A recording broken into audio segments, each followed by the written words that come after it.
Speaker వచ్చేసి శ్రీమతి సబర్మతి గారు, Padma Shri awardee and seed saver from Odisha. And our chair is Shri P. Narender Reddy గారు, vice president of TDF India. నమస్తే అండి అందరికీ. నా పేరు నరేందర్ రెడ్డి. నేను TDF తెలంగాణ డెవలప్మెంట్ ఫోరం ఇండియాకి వైస్ ప్రెసిడెంట్ గాను. ప్లస్ జై కిసాన్ ప్రాజెక్ట్ ఏదైతే రైతులు ఈ న్యాచురల్ ఫార్మింగ్ ప్రకృతి వ్యవసాయం గురించి అవేర్నెస్ ట్రైనింగ్ విలేజ్ లెవెల్లో చేస్తుంటాం. సో ఇక్కడ విత్తనాల విషయం వచ్చేసరికి ఏంటంటే ఒక చిన్న విషయాన్ని నేను షేర్ చేసుకుంటాను. మనం ఇప్పటివరకు ఏంటంటే ఈల్డ్ మీద ఫోకస్ చేసాం. పెద్దవాళ్ళు ఒక మాట అనేవాళ్ళు, ఆకలి రుచెరుగదు అని. సో మనం ఆకలి తీర్చినాం, ఈల్డ్ అంటే ఆకలి తీర్చినాం, క్వాంటిటీ ఇచ్చాం, బట్ రుచి ఇవ్వలేకపోతున్నాం. రుచి ఈజ్ ఈక్వల్ టు రుచులు, 6 రుచులు తెలుసు కదా, షడ్రసోపేతం అంటారు. ఫుడ్ అన్నప్పుడు ఆహారము షడ్రసోపేతం అంటారు. అంటే షట్ రస, రుచి అంటే రస, రస అంటే రుచి. సో 6 రుచులు యాక్చువల్గా మన ప్లేట్లో ఉండాలి.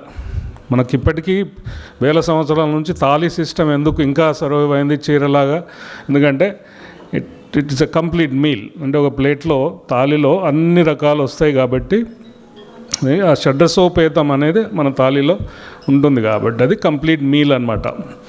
సో ఈల్డ్ పాయింట్ ఆఫ్ వ్యూలో మనం ఒక పంటని ఎక్కువ పండించడం అనేది ఒక అచీవ్మెంట్ లాగా చూపించిందంటే అమాయకమైన రైతులని దారి తప్పించడం ఒకటి. సో ఇక్కడ రుచి ఎందుకు ఇంపార్టెంట్? ఆకలి తీరింది బట్ రుచి అందట్లేదు. దాని మీనింగ్ ఏంటంటే ఆకలి తీరకపోవడం వల్ల అసంతృప్తి వస్తుంది. ఆకలి తీరితే సంతృప్తి అనిపించవచ్చు, కానీ 1 గంట తర్వాత మళ్ళీ ఆకలి అవుతుంది, అంటే అసంతృప్తి భావం మళ్ళీ బ్యాక్ వస్తుంది. ఎందుకనంటే మనకు కావాల్సిన రుచి దొరకలేదు. రుచి పెద్దవాళ్ళు అడిగారు, అంటే ఈ రోజుల్లో ఎవరు పెద్దగా పట్టించుకోవట్లేదు, కానీ పార్టీల్లో కానీ ఇంట్లో కానీ మన ఇంట్లో ఎవరైతే మనకు వంట చేసి పెడతారో ఏం తినాలనిపిస్తుందో అనేవాళ్ళు, అడిగేవాళ్ళు అట్లీస్ట్. ఇప్పుడు అదేం లేదు, మామూలుగా 2-3 డిష్లో టేబుల్ మీద పెడతాం, ఉన్నది తినేసేయాలంతే.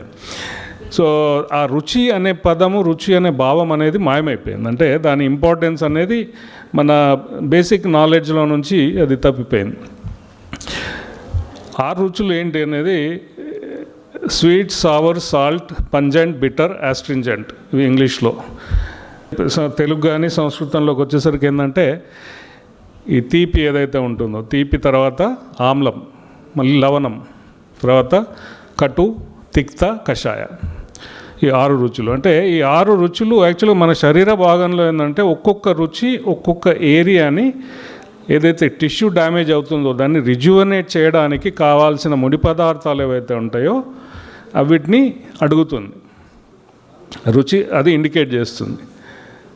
ఓకే, సో ఆ రుచి కనుక అందలేదని అంటే ఆ రుచి ట్రూత్ అంటే ఇప్పుడు మనం మామిడి పండు తిన్నాం, మామిడి పండు తినేదానికి మాజా తాగేదానికి తేడా ఉంటుంది.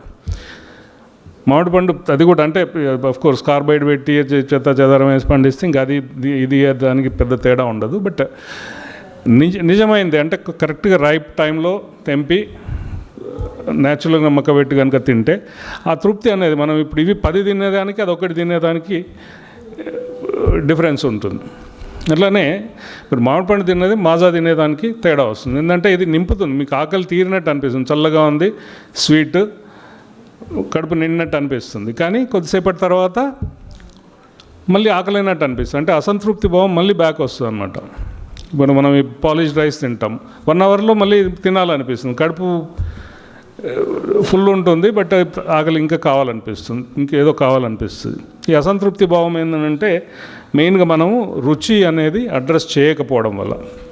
రుచిని కనుక మనం పట్టించుకుంటే, రుచిని అడ్రస్ చేస్తే మనకు చాలా వరకు ప్రాబ్లం అంటే క్వాంటిటీ ఎక్కువ తినాల్సిన అవసరం ఉండదు.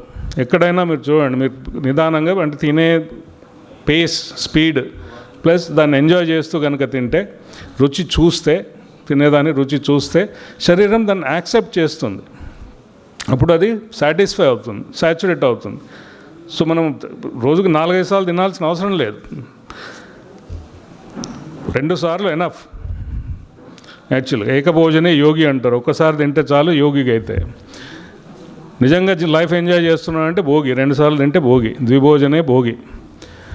ఇక మనం ఆల్రెడీ రోగిని దాటి కూడా వేరే లెవెల్కి వెళ్ళిపోయినాము. త్రిభోజనే రోగి, 3 సార్లు తింటేనే రోగి అంటారు. మనం 4, 5 దాటిపోయినాం. సో దానికి ఇంకా క్లాసిఫికేషన్ ఎవరు పెద్దవాళ్ళు ఇవ్వలేదు మనకి. So we are out of syllabus. So రుచిని అడ్రస్ చేయడం చాలా ఇంపార్టెంట్.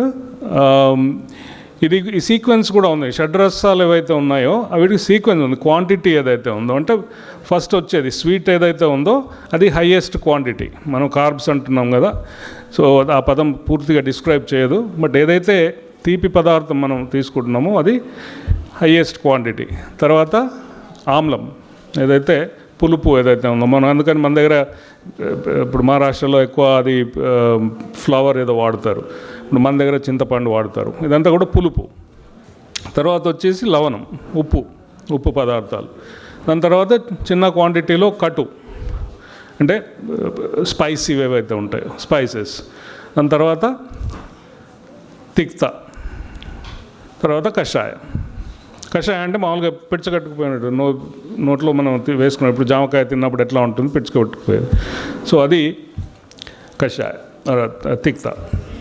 సో ఇట్లా ఈ 6 రుచులు ఏందనంటే మన శరీరంలో వేరే వేరే భాగాలని రిపేర్ చేయడానికి కావాల్సిన పదార్థాల సంబంధం. అది మనం తినేటప్పుడు రుచి చూడాలి.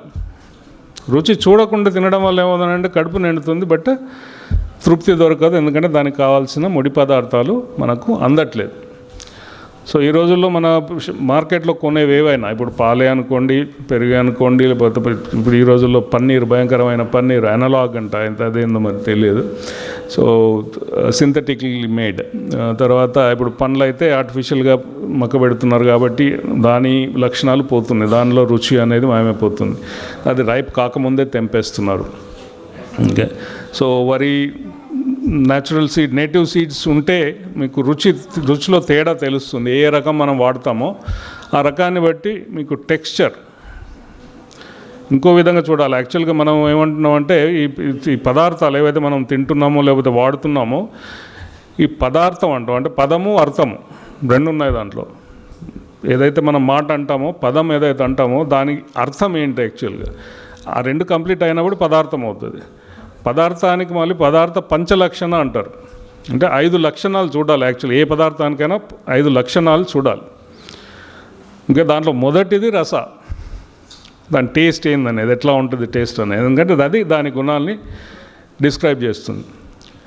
తర్వాత రస అది గుణాలని చూపిస్తుంది. రస టేస్ట్, తర్వాత గుణ అంటే సత్వ రజ తమ ఏదైతే ఉందో, అంటే మైండ్ మీద ఎఫెక్ట్ అయ్యేది. తర్వాత వీర్య అంటాం. ఇది తీసుకుంటే మనకు చలువ చేస్తుందా, వేడి చేస్తుందా అని. వీర్యం అనేది ఏంటంటే మన బాడీ టెంపరేచర్ ఆర్ లోపల ఏదైతే డైజెస్టివ్ ఫైర్ ఉంటుందో, అరిగించగలిగే శక్తి ఏదైతే ఉంటుందో అది పెంచుతుందా, తగ్గిస్తుందా. ఇప్పుడు మామూలుగా మనం సీజన్ బట్టి అంటారు పెద్దవాళ్ళు, ఏదన్నా ఇప్పుడు మనం సీతాఫలం తినాలన్నా లేకపోతే ఐస్ క్రీమ్ తినాలంటే చెప్తారు, పిచ్చా ఇంకేమైనా ఈ టైంలో అవి తింటారా అని, రాత్రి కావచ్చు ఆరు వింటర్లో తింటారా అని అడుగుతారు. ఎందుకనంటే వాళ్ళకి అనుభవం. అది తింటే ఈ చలికాలంలో చల్లది తింటే ఏమవుతుంది, కోల్డ్ అవుతుంది కాబట్టి. సో అట్లా అంటే బాడీలో ఉష్ణత అనేది తగ్గుతుంది కాబట్టి, ఆల్రెడీ తగ్గి ఉంది ఇంకా తగ్గుతుంది కాబట్టి దాన్ని వార్న్ చేస్తారు. సో వీర్య, రస, గుణ, వీర్య. ఈ తర్వాత వచ్చేవి కొంచెం లోపలి విషయాలు, అంటే విపాక, అంటే పాక అంటే పాచన. అది లోపల అరిగిన తర్వాత ఎటువంటి ఎఫెక్ట్ చూపిస్తుంది శరీరం మీద, అంటే అది ఏ ఏరియాలో బాడీని రీడెవలప్ చేస్తుంది, ఏ ఆర్గాన్స్ని ఇంప్రూవ్ చేయడానికి పనిచేస్తుంది. ఓకే, అదంటే డైజెషన్ ప్రాసెస్. యాక్చువల్గా అది 4th స్టేజ్ అనమాట. లాస్ట్కి వచ్చేది ప్రభావం. మనం అంటాం కదా దాని ప్రభావం ఏంది అనేది, అంటే ఇవి డైజెస్ట్ అయిపోయిన తర్వాత మిగిలిన మెటీరియల్ ఏదైతే ఉంటో అది ఎటువంటి ఇంపాక్ట్ చూపిస్తుంది మన మీద. అది శారీరకంగా కావచ్చు, మానసికంగా కావచ్చు, స్పిరిచువల్ కావచ్చు, ఇవన్నీ. ఎందుకంటే కొన్ని పదార్థాలు బ్యాన్ చేస్తారు. ఇప్పుడు కొన్ని ప్రొఫెషన్స్ని బట్టి కొన్ని పదార్థాలని ఇవి తినొద్దు అంటారు. ఎందుకు తినకూడదు, ఎందుకంటే దాని ప్రభావం మీద ఫోకస్ చేస్తారు దాన్ని. ఇప్పుడు అంటే టేస్ట్ ఎట్లా ఉంది, మేబీ సేమ్ ఉండొచ్చు, బట్ దాని ప్రభావం లాంగ్ టర్మ్. ఇప్పుడు మీకు వెల్లుల్లి తిన్నారనుకోండి, తామసం అవుతుంది అంటారు, అంటే గుణం. తామసం అనేది గుణం. దానివల్ల ప్రాబ్లం ఏంది, ప్రభావం ఏంది, ఎందుకంటే నాలుక లావు అవుతుంది. నాలుక లావు కావడం వల్ల ఏంటంటే అది తిప్పడం, మంత్రోచ్చారణ అనేది రాదు. ఉచ్చారణ, పదం సరిగా పలకాలంటే అది ఇబ్బంది పెడుతుంది అనమాట, సరిగా పలకరాదు. అందుకని ఈ శాస్త్రపరంగా నేర్చుకునే వాళ్ళకి ఏంటంటే కొన్ని బ్యాన్ చేశారు, ఉల్లిగడ్డ కానీ ఎల్లిగడ్డ కానీ. ఎందుకంటే అది దాన్ని తామస లక్షణాలు అని చెప్తారు, అది ప్రభావం అనమాట. ఓకే, సో ఈ రోజుకి ఈ విషయానికి ఏంటంటే నేటివ్ సీడ్ ఎందుకు ఇంపార్టెంట్ అన్నప్పుడు ఇవన్నీ చాలా క్లియర్గా ప్లే చేస్తాయి అన్నమాట. అంటే మన ఎడ్యుకేషన్లో ఇవన్నీ చెప్పరు కాబట్టి మనకు అది దృష్టి పోయింది వాటి మీద. కానీ ఇప్పుడు వరిలోనే తీసుకుంటే ప్రతి రకానికి ఒక సీజన్, ఒక టైం లైన్, ఒక ప్రాంతానికి సంబంధించి ఒక ఏజ్ని బట్టి పిల్లలకా పెద్దవాళ్ళకా తల్లులకా, సో దేనికోసం ఏ బియ్యం వాడితే మంచిది అనే దాన్ని బట్టి మనకు రకాలు కొన్ని వందల రకాలు కొన్ని వేల రకాలు మనకు ఉన్నాయి. ఇప్పుడు రుచి ఇప్పుడు ఏదైతే పంచలక్షణాలు అనుకున్నామో తర్వాత షడ్రసాలు అనుకున్నామో వీటిని అడ్రస్ చేయనప్పుడు ఏమవుతుందంటే ఏదైనా పర్లేదు రైస్ షేప్ ఉంటే చాలు, కడుపు నింపితే చాలు అని అనుకున్నప్పుడు ఈల్డ్ మీద దృష్టి పెడతాం. ఈల్డ్ 10 కిలోలు తినడం వల్ల ఉపయోగం లేదు మీకు. ఇప్పుడు అది కూడా పెద్దవాళ్ళు చెప్పారు కదా, కడివేడైన నేమి కరమ పాలు అని, గరిటెడైన చాలు కదా. సో ఇవన్నీ మనకు తెలుసు, ఇవన్నీ వింటాము. కానీ ప్రాక్టీస్లోకి వచ్చేసరికి మనం ఆ సబ్జెక్ట్ని మనం మిస్ చేస్తున్నాం అనమాట. అంటే మన తండ్రుల ఏజ్ వరకు బాగానే నడిచింది, బట్ దాని తర్వాత మన వరకు అందలేదు. అది మనం ఓన్లీ పదాలు విన్నట్టుగా గుర్తుంది, బట్ దాని భావం ఏంది, దాన్ని ఎట్లా ప్రాక్టీస్లో ఎట్లా పెట్టాలి అనే విషయంలో మనం దారి తప్పున్నాం. సో అందుకని ఇప్పుడున్న పరిస్థితుల్లో, ఎందుకంటే ఆరోగ్యపరంగా మనం చూస్తున్నాం, నేను ఫార్మసిస్ట్గా పనిచేసి భయపడి బయటకు వచ్చేసి నేను ఇది చేస్తున్నా, న్యాచురల్ ఫార్మింగ్ గురించి మాట్లాడుతున్నాను. ఎందుకనంటే అవి మనం ఏమి చేయలేము. ఇప్పుడు ఇంత లెవెల్ ఆఫ్ ఏదైతే డిసీజ్ లెవెల్ ఉందో మన దగ్గరే కాదు, ఇప్పుడు ఎక్కడ పోయినా కూడా మీరు ఏ కంట్రీ కన్నా పోండి, రోగాల లెవెల్ అనేది ఇంటెన్సిటీ అనేది ఎంత రేంజ్ దాటిపోయిందని అంటే మన మందులు కాదు, సర్జరీలు కాదు, మీరు ఏమి చేసినా కూడా వీటిని బాగుపరచడం అనేది మన వల్ల కాదు, ఎందుకంటే ఇది అవుట్ ఆఫ్ ట్రాక్. సో దానికి సొల్యూషన్ ఒకటే, మన ఫుడ్ కరెక్ట్గా ఉండాలి, మన వాతావరణం కరెక్ట్, ఎన్విరాన్మెంట్ కరెక్ట్గా ఉండాలి, ఇంటి లోపల ఇంటి బయట ఎయిర్ క్వాలిటీ బాగుండాలి. సో కొన్ని చిన్న చిన్న విషయాలు, బేసిక్ థింగ్స్ అడ్రస్ చేయడం వల్ల ఏమవుతుందంటే ఈ రోగాల భారాన్ని తగ్గించుకునే అవకాశం ఉంది. మందులు ఏం సొల్యూషన్ అని అంటే లేదు, టెంపరీగా ఓకే. ఇప్పుడు నాకు ప్రాబ్లం వచ్చింది, ఇప్పుడు హార్ట్ ప్రెషర్ అయింది, వాల్స్ నాళాలు క్లోజ్ అయిపోయినాయి, స్టెంట్స్ వేయాల్సి వచ్చింది, ఫైన్.